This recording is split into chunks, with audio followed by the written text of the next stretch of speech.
Rien ne nous appartient. Nous ne sommes que des gérants sur cette terre.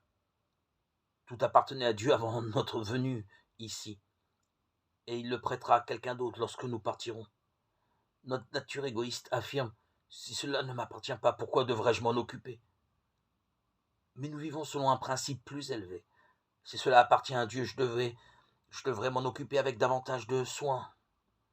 Jésus a raconté l'histoire de cet homme d'affaires qui, avant de partir en voyage, avait confié sa fortune à ses serviteurs. À son retour, il avait évalué leur fidélité et les avait récompensés en conséquence. Écoutons ces paroles. C'est bien, bon et fidèle serviteur. Tu as été fidèle en peu de choses. Je te confierai beaucoup.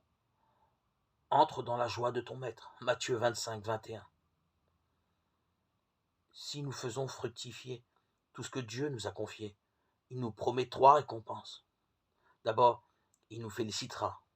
C'est bien, bon et fidèle serviteur. Ensuite, nous serons promus à de hautes fonctions. Je te confierai beaucoup.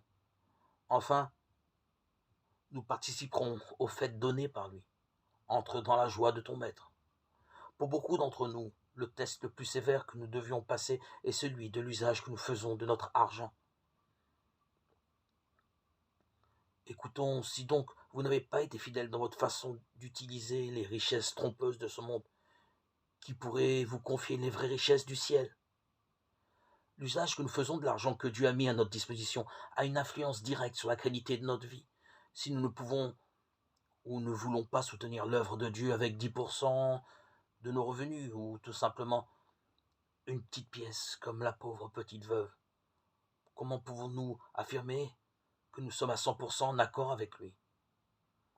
Il ne s'agit pas ici de parler de dîmes, mais d'utiliser cet argent pour les œuvres de Dieu, cet argent dont Dieu nous dispose, qui nous appartient aussi nullement.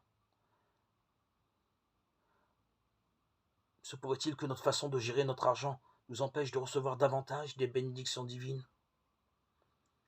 Tout ce que l'on demande à ceux qui gèrent des choses de grande valeur, c'est d'être digne de confiance.